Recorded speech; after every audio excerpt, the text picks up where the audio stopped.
They called him Jesus. He came to love. Let's grab our basic instructions before leaving Earth, and let's see what the Creator, Father God, has in store for us today.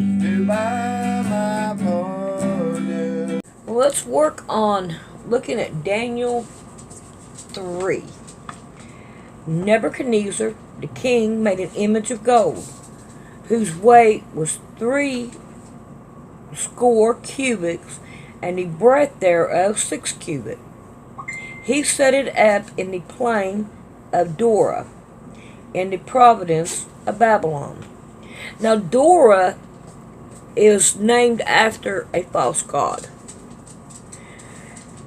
Then Nebuchadnezzar, the king, sent together the prince, the governors, and the captains, and the judges, and the treasurers, and the counselors, and the sheriffs, and all the rulers of the province, to come to the dedication of the image which Nebuchadnezzar the king had set up.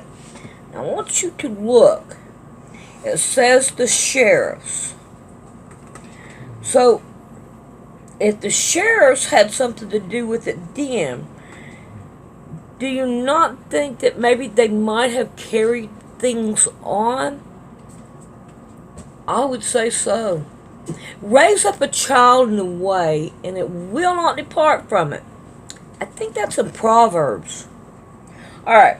Then the prince, the governor, and the captain, and the judges, and the treasurers, and the counselors, the sheriffs, and all the rulers of the province were gathered together unto the dedication of the image that Nebuchadnezzar the king had set up.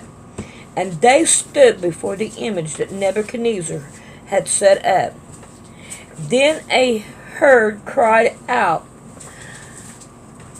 To you it is commanded, O people, nation, and language, that at the time you hear the sound of the cornet, flute, harp, sackbut, poultry, dulcimer, I don't know what that is, and all kinds of music, ye fall down and worship the golden image that Nebuchadnezzar king had set up. So, now the king has made this golden image, and he wants everybody. Everybody. Let's see, what's the golden image? Money. Think about that. They took gold and they changed it into dollar bills, which is factitious, not real. Alright. And whosoever falleth not down and worship, so the same hour be cast into the midst of the burning fiery furnace.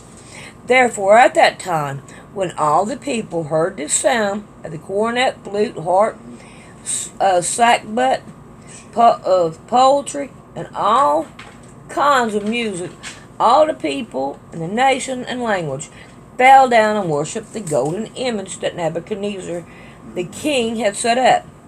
Wherefore, at that time, certain Chaldeans came near and accused the Jews. They spoke and said to the king Nebuchadnezzar, O king, live forever.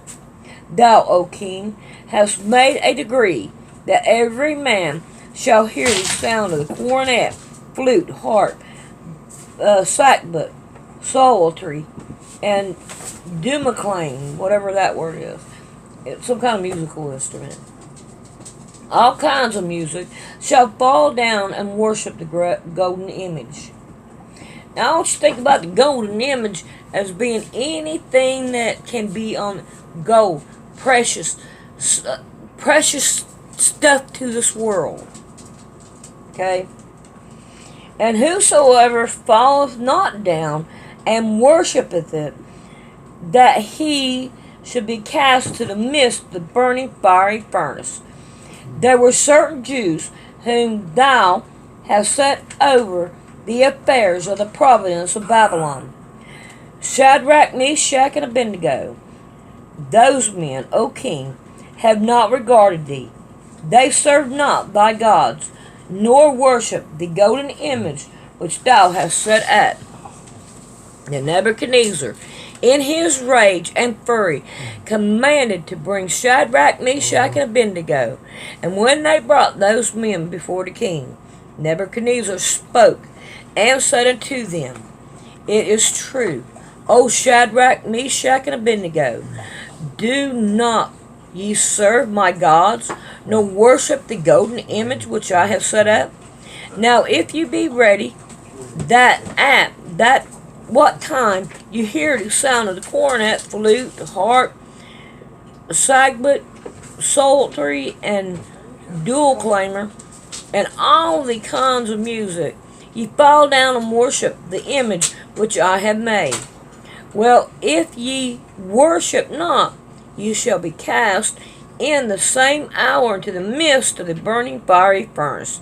And who is that God that shall deliver you out of my hands? Shadrach, Meshach, and Abednego answered and said to the king, O Nebuchadnezzar, we are not careful to answer thee in this matter. If it be so, our God, whom we serve, is able to deliver us from the burning fiery furnace, and he will deliver us out of thy hand, O king. But if not, be it known unto thee, O king, that we will not serve thy gods, nor worship the golden image which thou hast set up. Now I want you to think about this. The fiery furnace is at the end of days, and God's going to set this world completely on fire. So if you bow down and worship what this world has to offer, then you're going to be here in the fiery furnace, and he won't be welcome with you. Alright. Then Nebuchadnezzar, full of fury and form of his vistas, was changed against Shadrach, Meshach, and Abednego. Therefore he spoke and commanded that they should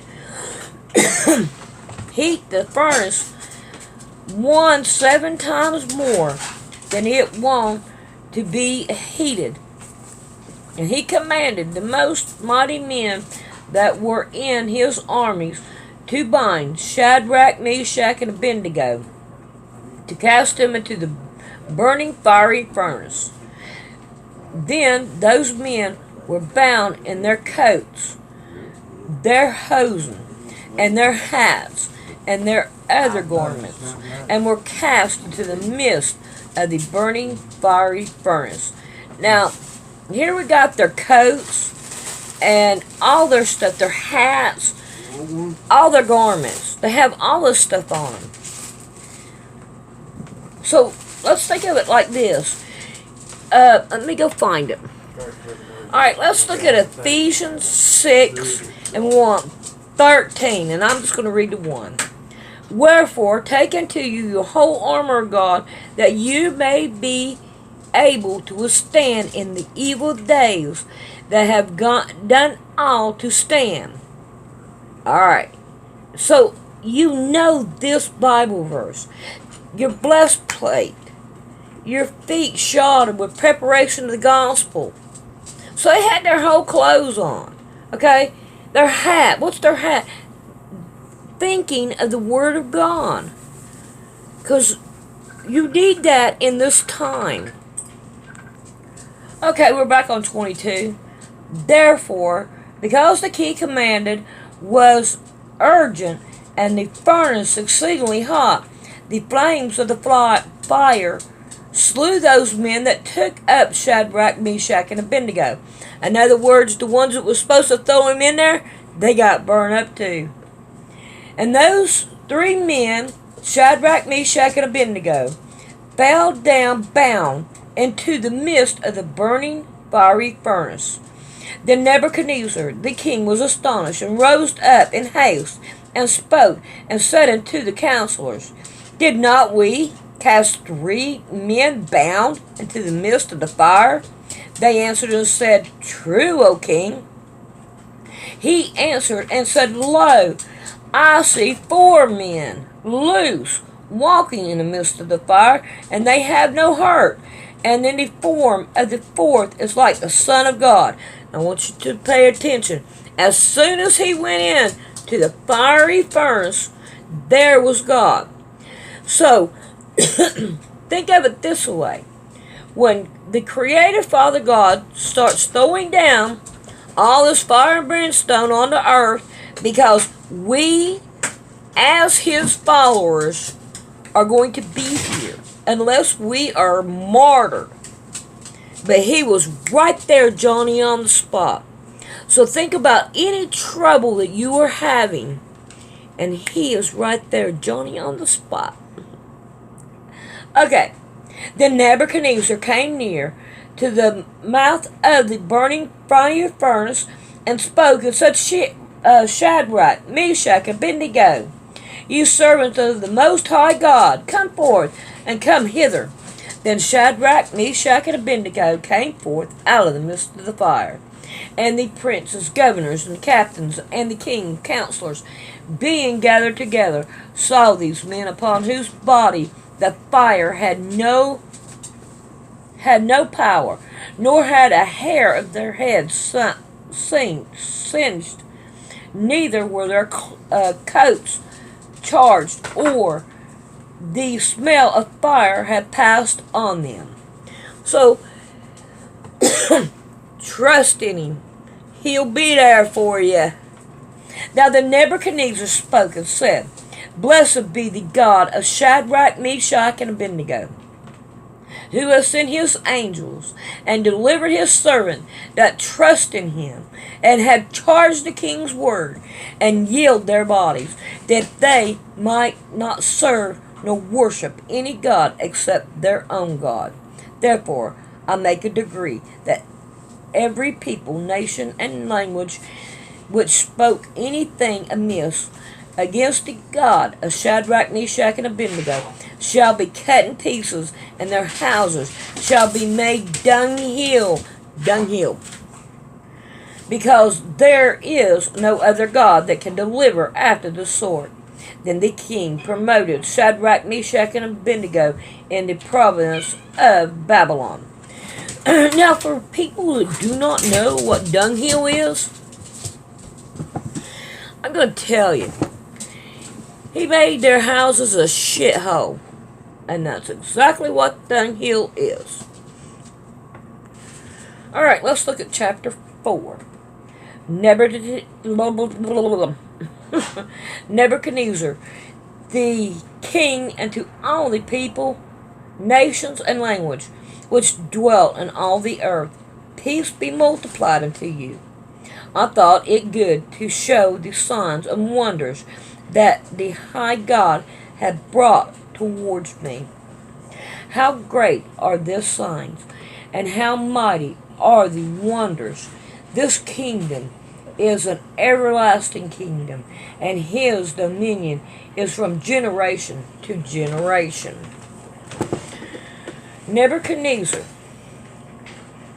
was at rest in my house, and flourished in my palace. Alright, I took time to think about this part of Daniel.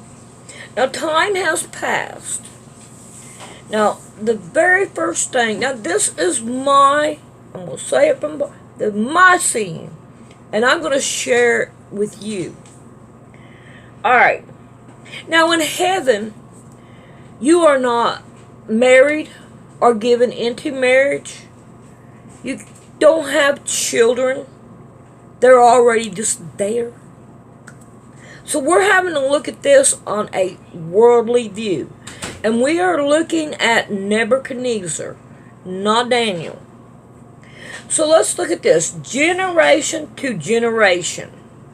And this is in verse 3. So now I want you to look at the signs and the wonders. Now these people that has the powers that be, they live by signs, they live by numbers, and they do their own wonders and stuff like that. In other words, let's see if I can put it to you like this. Let's not let a crisis go to waste. Okay. Alright. We're on number 4. Nebuchadnezzar was at rest in my house, not mine, and flourishing in my palace. I saw a dream which made me afraid, and the thoughts upon my bed and the vision of my head troubled me. Therefore, I made a decree to bring in all the wise men of Babylon before me, that they might make known unto me the interpretation of the dream. So here we go. History repeats itself. Okay? Then came in the musicians, the astrologers, the Chaldeans, and the soothsayers, and I told the dream before them, but they did not make known unto me the interpretation. But at the last Daniel came in before me, whose name was Belteshazzar, according to the name of my God, and in whom is his spirit of the holy God. And before him I told the dream, saying, now this is a small g. This is his gods. Okay? Now, alright, let's look at this verse a little bit more. Okay? But now, at the last, Daniel came in before me, whose name was Belteshazzar. They changed his name from Daniel to Belteshazzar. Now, your name tells a lot about you. Your name has a definition. So therefore, he took upon his own way to give Daniel a different name after his God. Okay? Which I do not know what they are, but I'll look them up and I'll do them at the end. Alright? Alright. But it is after his name.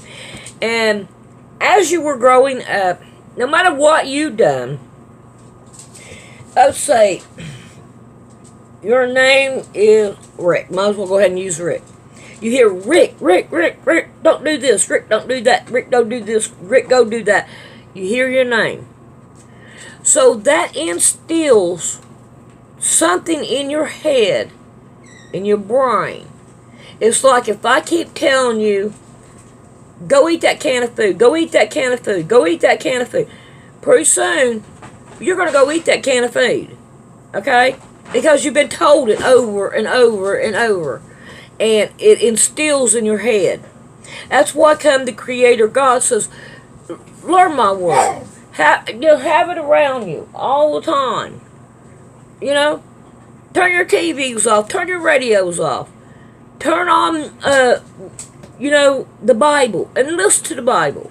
Even if you do not actually pay attention to what's being said in the Bible, it's like you have a right side of your brain and a left side of your brain. Somewhere in there is a filing cabinet.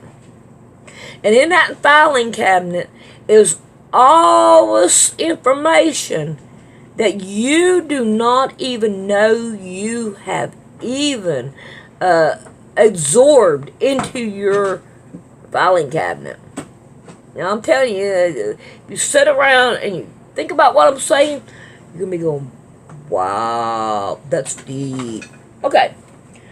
Number 9. Oh, Belteshazzar, master of the magicians. Why is he the master of magicians now? Can you see what I'm saying about Daniel? He did serve the Creator God. And now he's the master of the musicians. That is magical. That is Satanism. Okay? Now he's straddling the fence. That's what he's doing right now. He's straddling the fence. Okay? Now, number 9.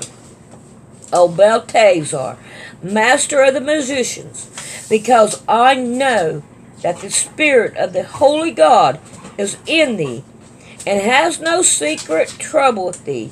Tell me the vision of my dream that I have seen, and the interpretation thereof. Thus were the visions of my head in my bed. I saw, and behold, a tree in the midst of the earth, and the height thereof was great. The tree grew, and was strong, and the height thereof reached unto heaven, and the sight thereof to the end of all the earth. The leaves thereof were fair, and the fruit thereof much, and in it was the meat for all. The beasts of the field had shadow under it, and the fowls of heaven dwelt in the draughts thereof, and all flesh was fed of it. And I saw the vision of my head upon my bed, and behold, a watcher and a holy one came down from heaven. He cried out loud, and said thus, Hew down the tree, and cut off his branches, shake off his leaves, and scatter his fruit. Let the beasts get away from underneath it, and the fowls from his branches. Nevertheless, leave the stump of the root in the earth, even with the band of iron and brass and the tender grass of the field, and let it be wet with the dew of heaven, and let out his portion be with the beast and the grass of the earth. I'm going to stop right here, and I'm going to kind of catch you up just a little bit. Now, if you go back and you read it, and this is talking, cat. This is also, there's many interpretations to this, but I'm going to give you just one of them on this part right here. Just think about this. Jesus Christ came down. Okay, now in Matthew, he healed a blind man, and he said, I see trees walking. Alright, so now we got a tree here. We got a good tree here. It's good for everybody's food. It's spiritual food. Talking about spiritual food. And you hide under his branches. You hide under his arm. Okay? And then they cut him off. And they scattered all his word. I mean, they took his word and they scattered his word. And all. And you cannot find the truth. Okay? Okay. Now, that's what I'm getting from here now. Okay? I'll keep on going. Let his heart be charged from men, and let the beast's heart be given unto them, unto him, and let 7 times pass over him. So now, you don't have a human heart. You have a beast heart. When you come to Jesus Christ, you get a different heart altogether. It is not a beast heart. A beast heart, it says, go ahead and sin, no problem, don't worry, sin is okay, go ahead. And I wonder who's telling us that now. Okay. But God will give you a different heart. He will your heart will be softened, and you'll feel love for people you never even thought you would feel love for. Okay. Alright, this matter is by the degree of the watchers. Now, I'm not going to go into the watchers. That's just too big right now. Look how much time I've got. Alright. And to demand by the word of the holy ones, to the intent that the living may know that the Most High ruleth the kingdom of men, and giveth it to whomever he will, and setteth up over the beasts of men.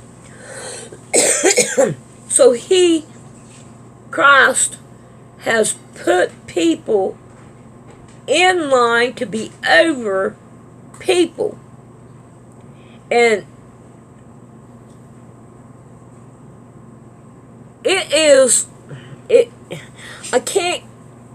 I'm not going into it. I can't go into it, so I'm going on. If you want to know, I'll try to tell you in a email. Then that way you don't have to leave no comment. But I'll tell you in the email. Because I know most of you do not like leaving comments on my Bible. Which I can understand that, and it does not bother me. I'm still doing it. If one of you watches it, it's worth it. Alright. This dream I, King Nebuchadnezzar, have seen. Now thou, O Belteshazzar, declare the interpretation thereof. For as much as all the wise men of my kingdom are not able to make known unto me the interpretation, but thou art able, for the spirit of the holy gods, this is a small g, is in thee. Okay? Now he's talking about all Nebuchadnezzar's little gods, and they are all in Belteshazzar, which used to be Daniel. Then Daniel's, whose name was Belteshazzar, was astonished for 1 hour, and his thoughts troubled him. The king spoke and said, Belteshazzar, let not the dream or the interpretation thereof trouble thee. Belteshazzar answered and said, My Lord. Whose Lord? The dream be to them that hate thee, and the interpretation thereof to thy enemy. The tree that thou sawest, which grew and was strong, whose height reached into the heaven, and the sight thereof of all the earth. Okay, now here's his interpretation. Whose leaves were fair, and the fruit thereof much, and in it the meat for all, under which the beasts of the field dwelt, and upon those branches the fowl of heaven had their habitation. It is thou, O king, that art grown and became strong, for thy greatness is grown and reaches unto heaven, and thy dominion to the end of the earth. Okay, so any of you guys that know about how all Jesus, you should be able to see Jesus in this tree, and how I explain how Jesus, all that. So now he's taking and telling the king that it's him and not the King of Kings. Okay? Now see, all this is going to be I'm trying to show you what I am thinking. How come I think Daniel is part or is the Antichrist? Okay? Alright, here we go. And whereas the king saw watchers and a holy one coming down from heaven, and saying, Hew the tree down, and destroy it, yet leave the stump, the root thereof, in the earth. Alright, so, here you have Jesus, and they crucified him, and they left the stump. What's the stump? The stump is his teaching, his food that he was given to people, and all, or his disciples. Let's just say the disciples, and all. And so now, if we look at it, we don't have the truth. We have just the I'm trying to sit down there. Oh, if you'd let me set it down. The stump is just a little raiment of the true word. And you have to study to get the true word. Boy, I'm not going to get done with this. Your hair's going to be a long one. Alright, even with the band of iron and brass, the tender grass of the field, and let it be wet with the dew of heaven, and let this pardon be with the beast of the field, till 7 times pass over him. This is the interpretation, O king, and this is the decree of the Most High, which is come upon my Lord the King. See, my Lord. The King is his Lord. That they shall drive thee from men, and thy dwelling shall be with the beasts of the field, and they shall make thee to eat grass as oxen, and they shall wet thee with the dew of heaven. 7 times shall pass over thee, till thou know that the Most High ruleth the kingdom of men, and giveth it to whomever he will. So now, if you pay attention to this, he is saying, you are going to be cut down, you're going to be the beast of the field, and you're going to eat grass, and you're going to eat ox, until you learn that who really runs this earth and not you. Therefore, and whereas they commanded to leave the stump of the root, the tree root, thy kingdom shall be sure unto thee. After that thou shalt have known that the heavens do rule. Wherefore, O king, let my counsel be accepted unto thee, and break off thy sin by righteousness, and thine iniquity by showing mercy to the poor, if it may be a lengthening of thy tranquility. All this came upon King Nebuchadnezzar. Alright, I'm going to call it quits right now. And tomorrow, we'll pick it up. Thanks for watching. Hugs and kisses. How to donate to PayPal. You mash on Poor Man's Sewing. And then you come up here. And you look for About. And you mash on About. And right here, you hit on Donate to Poor Man's Sewing. It's people like you that help me out, and it is really appreciated. And I hope you many blessings in this hard times that we are fixing to go through. A lot of hugs and kisses to you.